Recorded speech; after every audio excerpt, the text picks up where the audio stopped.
খাবার খেতে বসে যখন খাবার থালার দিকে তাকাই তখন মনে হয় জীবনটা বড্ড কঠিন। এটা যদি আগে বুঝতে পারতাম তাহলে বিয়ের আগে নিজের পায়ে দাঁড়ানোর জেদটা করতাম। টাকা পয়সা থাকতেও পড়াশোনাটা আর করা হয়নি। হ্যালো এভরিওয়ান, আমি বৃষ্টি। আমার এই ছোট্ট সংসারে তোমাদেরকে অনেক অনেক স্বাগত। জানো তো, সকালবেলায় ঘুম থেকে উঠেই না সবার আগে জামা কাপড়গুলো কেচে নিই। তার কারণ আমাদের দিকে গাছগুলোতে একটা জামা কাপড়ও শুকাতে চায় না, এত রোদের জোর। তারপরও যখন বিকালবেলায় জামা কাপড়গুলো তুলি তখনও দেখি একটু একটু করে ভিজে রয়েছে।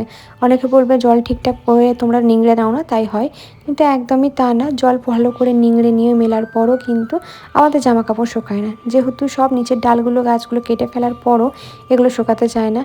এখন বাজে প্রায় বলতে পারো 7:30 8টা, তখন কিন্তু আমি জামা কাপড় কেচে সব মেলে দিচ্ছি। তারপরও গিয়ে যখন 5টা 6টাকে জামা কাপড় তুলতে আসবো তখন দেখবো জামা কাপড়গুলো আর্ধেক ভিজে আছে। আজকে জানো তো অনেক কাজ আছে, কিন্তু সেই কাজের ফাঁকে ফাঁকে নিজের ব্রাশ করাটাও আজকে সকাল থেকে হয়নি। আজকে কোনো কাজ হয়নি, সবার প্রথমে জামা কাপড়গুলো কেচেছি।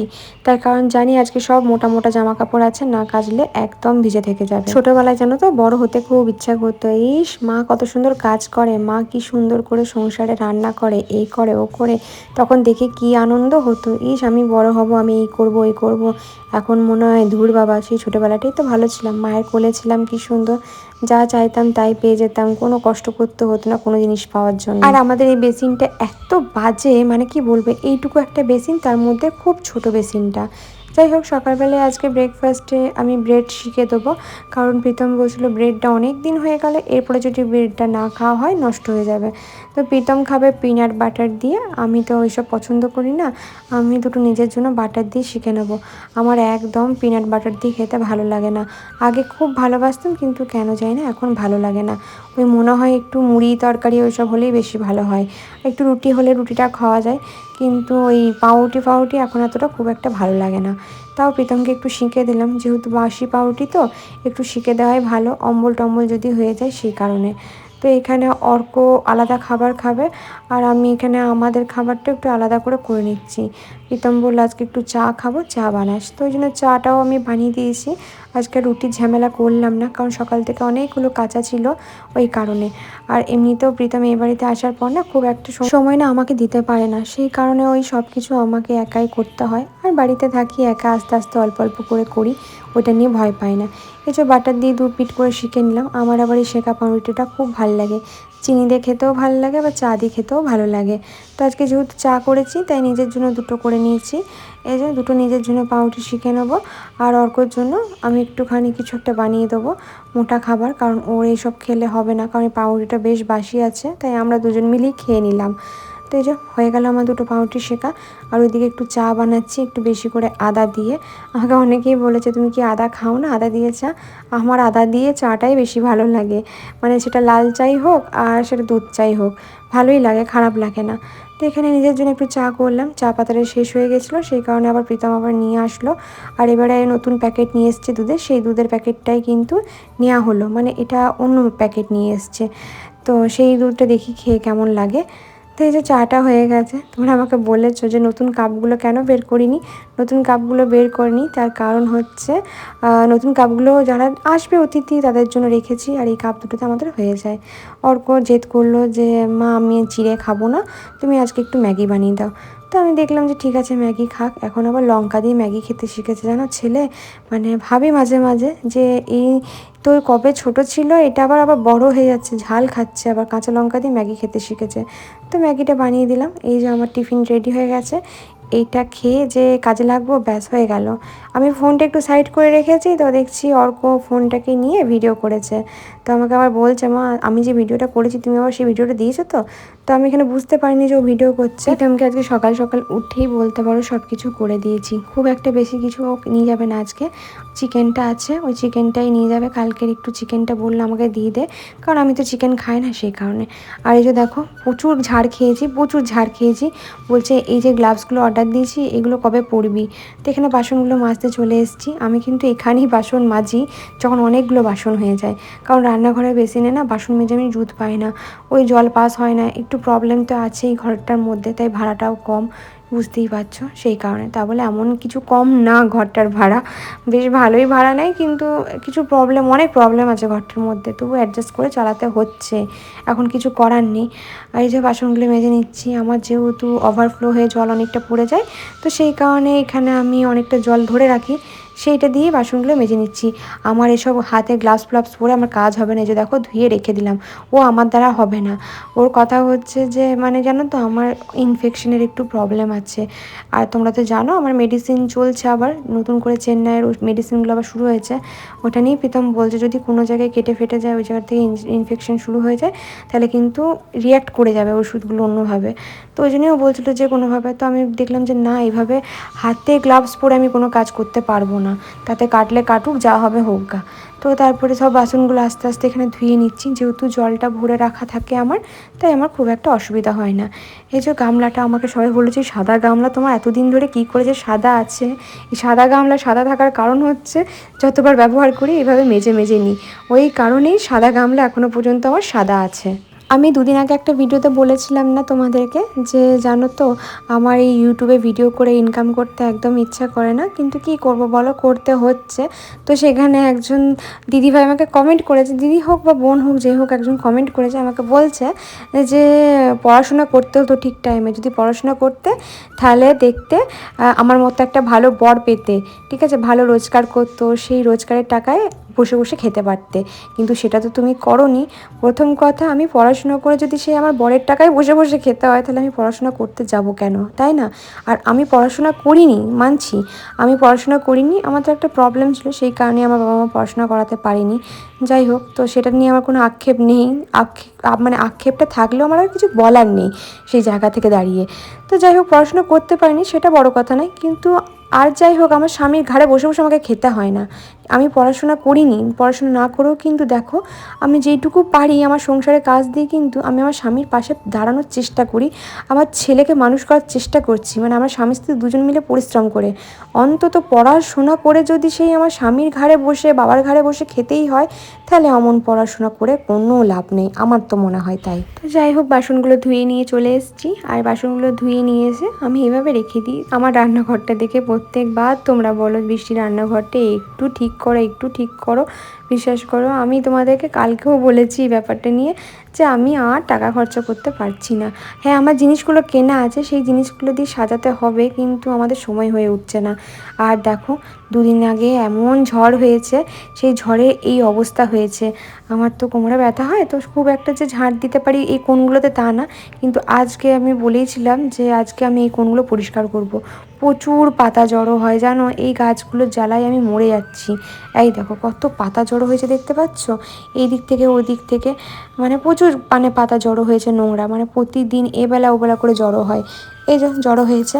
আর আমাদের এই উঠোনটাতে এত শুয়োপোকা, এত বিছে, কিছু বলার নেই, প্রচুর। তার মধ্যে যেন ঘরে একটা আমার ইঁদুর ঢুকেছে, ইঁদুর ঢুকে কী যে লোকসান করছে আমার, সে আর বলো না, আটার জায়গা কেটে দিয়েছে, কেটে দিয়েছে। আমার এত খারাপ লাগছে, দুদিন ধরে প্রীতমকে আমি নক করছি যে প্রীতম দেখবে, মনে হয় ইঁদুর ঢুকেছে। ও আমার কথা বিশ্বাস করছে না, বলছে না বাইরে আওয়াজ করছে, তুই ভুল শুনছিস। এবার আমি তো একটু কানে কম শুনি, ডান রাইট, তোমরা জানো রাইট সাইডটা প্যারালাইসিসের মতো হয়ে যাওয়ার পর থেকে আমি ডান দিকে সবই কম দেখি, চোখেও কম দেখি আর কানটাও কম শুনি। তো ও ভাবছে হয়তো সেই কারণে, কিন্তু আমি আর বোঝাতে পারলাম না। কালকে ওকে দেখিয়েছি, তখন ও বিশ্বাস করেছে ব্যাপারটা। যাই হোক, এটার আবার ব্যবস্থা নিতে হবে। এই যে জল ভরা ছিল, সব জল শেষ, এবার যখন বিকালে জল আসবে বাকি জলগুলো ভরে রাখবো, আর এই জায়গাটা ভালো করে ধুয়ে পরিষ্কার করে নেবো।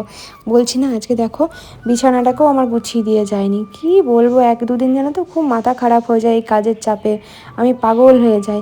আর আমাকে অনেকে বলেছে জানলাগুলো কেন খুলো না, এদিকে জানলা খোলা মানে বোকামো, তাও এই ঘরে মাঝে মাঝে একটা জানলা খুলে দিই, মানে সারাদিন সকাল থেকে একবার একটা জানলা খুলে দিই, বেলা হলে তো এদিকে জানলাগুলো খোলাই যায় না বলতে পারো, এত মশা, ওই ভয়ে খুলি না। আর যেহেতু এই ঘরটা এসি আছে, ওই জন্য জানলা বলতে পারো খুলি না সেভাবে খুব একটা, কারণ অনেক ফাঁক আছে, এই জানলাগুলো যদি খুলি না আবার ভালো করে ওইগুলোকে প্যাক করতে হবে, সেই কারণেই খুলি না। আর যখন খুলি সেটা হচ্ছে প্রীতমের ছুটির দিনকেই একবার খোলা হয়, আমি খুব একটা ভালো করে প্যাকেজিং করতে পারি না সেই কারণে।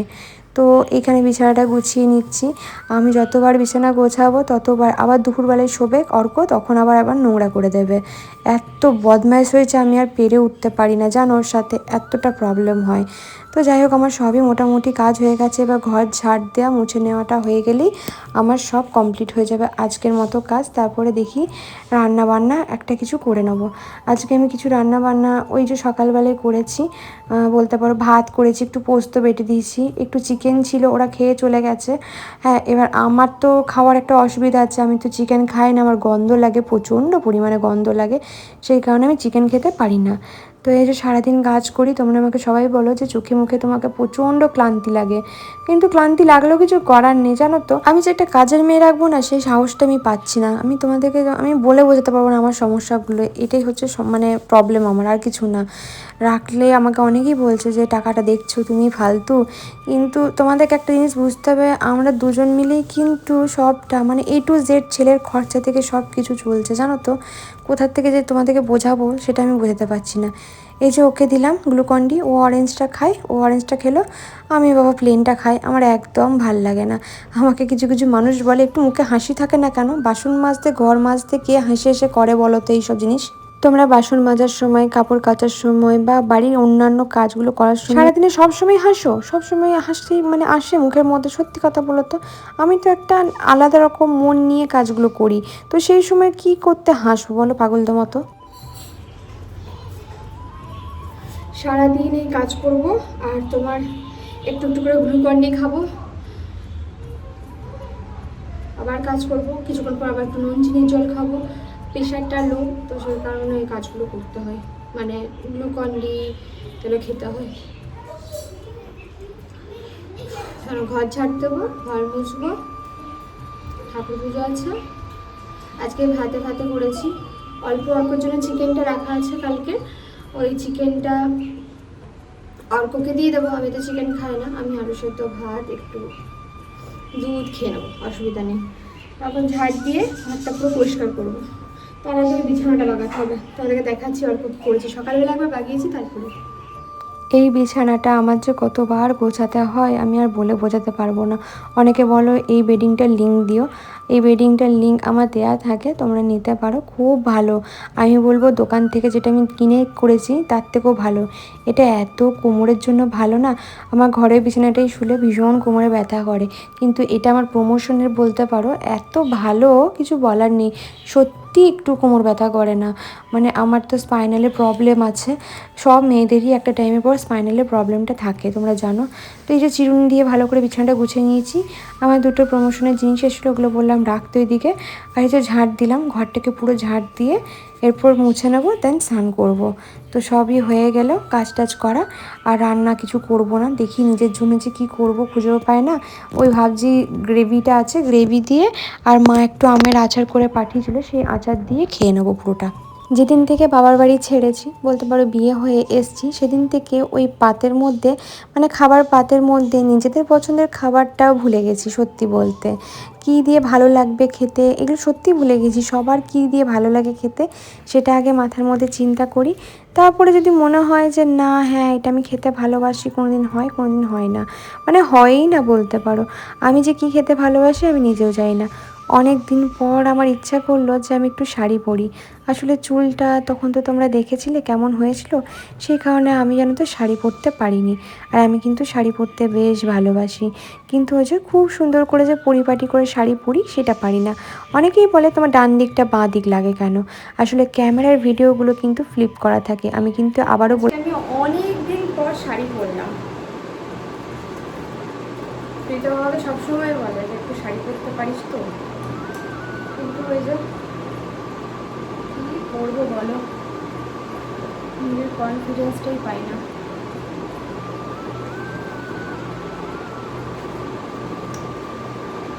আমাকে অনেকে বলেছে যে চুলটা একটা কোনো ভালো কাট দাও। এই চুলে আমি আর কি কাট দিই বলো তো? এইটুকু তো চুল আছে, এই কটা চুল হয়েছে। আর অনেকেই বলেছে যে বৃষ্টি তোমার নিচের চুলটা কাটলি কেন? আসলে আমার ছোটোর থেকে এরকমই চুল ছিল জানো তো। মাঝে চুলটা ওই স্মুথনিং করিয়ে পুরো স্ট্রেট করেছিলাম ঠিক কথা, কিন্তু আমার চুলটা কিন্তু এইরকমই বরাবরই, যে উপর থেকে স্ট্রেট এসে নিচেটা কিন্তু আমার কার্ল করা থাকে। মানে এরকম আমি জন্মগতই চুলটা পেয়েছিলাম। কিন্তু ওই যে মাঝে আমি স্মুথনিং করেছিলাম বলে একটা কীরকম লাগতো, মানে পুরো স্ট্রেট তাক লাগতো। তো এই যে শাড়িটা পরলাম, দেন চুলটা বেঁধে অনেকে সিঁদুর পরতে বলেছো, তো সিঁদুর পরেছি। তো অনেকে আমাকে বলে এইরকম মোটা শাঁখাগুলো কেন পরেছো, সরু শাঁখা পরবে, সরু পলা পরবে। আসলে এই শাঁখাগুলো আমি যখন পুরীতে গেছিলাম, আমার মোটা শাঁখা পরার ভীষণ শখ ছিল। তো সোনার তো করতে পারবো না, তাই ভেবেছিলাম এইরকম নর্মালি পরি। আর এগুলো আমাকে বাবা তখন কিনে দিয়েছিল, মিথ্যা কথা বলবো না। আর শাঁখা কিন্তু বাবারাই কিনে দেয় মেয়েদেরকে, নিজেদের টাকায় কিনতে নেই, মানে স্বামীর টাকায় কিনতে নেই বলে নাকি। তো তার জন্য পলাগুলো আমি অনলাইন থেকে অর্ডার করেছিলাম। দেখো এখন মোটামুটি শাঁখা পলা পরে আমার তো বেশ ভালোই লাগে, হয়তো অনেকের এটা পছন্দ হয় না। আমি না অনেক দিন পর শাড়ি পরলাম, শাড়ি পরে নিজেকে দেখছিলাম আয়নায়, কেমন যেন একটা লাগছিল, কনফিডেন্স পাচ্ছিলাম না। প্রথমে লাল টিপটা পরেছিলাম, তারপরে মেরুন টিপটা পরলাম, দেখলাম খুব একটা ভালো লাগছে না। আজকে আমি অনেক দিন পর ভীষণ কনফিডেন্স নিয়ে শাড়ি পরেছি, কারণ এতদিন চুলটা খুব দেখেছিলি কী অবস্থা হয়েছিল, সেই কারণে শাড়ি পরতাম না। আজকে অনেক দিন পর ইচ্ছা করলো যে হ্যাঁ শাড়িগুলো পরি, কারণ এবছর দুর্গাপুজোয় আমি যদি এই শাড়িগুলো আমার আজ প্রায় 5 বছর চলছে। এরপরে যদি আমি শাড়িগুলো না পরে নষ্ট করি তাহলে মনে হয় না আমি আর নতুন শাড়ি পাবো এই বছরে। তো ওই জন্য ভাবলাম শাড়িগুলো পরি। এইগুলো যতক্ষণ না আমি, এগুলো সুতির ছাপা যদিও বা, ভাবতে পারছো 5 বছর ধরে আমার ওয়েট একই রকমই আছে, না বাড়ছি না কমছি। একটু লুজ হলেও লুজ হতে পারি, বাট বাড়িনি, ব্লাউজগুলো হচ্ছে। আর আজকে শাড়ি পরার একটা বিশেষ কারণ আছে, সেটা হচ্ছে প্রীতম আসবে, এসে দেখবে শাড়িটা পরেছি। আর যেই দেখবে আমি শাড়িটা পরেছি তখনই বলবে ঠিক আছে তোকে এবার শাড়ি কিনে দেবো, তোকে এবার ব্লাউজ কিনে দেবো। এবার যদি আমি না পরি তাহলে আমার এই বছরে কপালে শাড়ি জুটবে না, সেই কারণে আমি শাড়ি পরবো এবার থেকে ভেবেছি। যেহেতু এসি আছে অসুবিধা হবে না আশা করছি গরমে, রাতে যেমন শুই সেরকম শোবো। আর আমার বাবা না ভীষণ পছন্দ করে যে তার মেয়ে শাড়ি পরুক,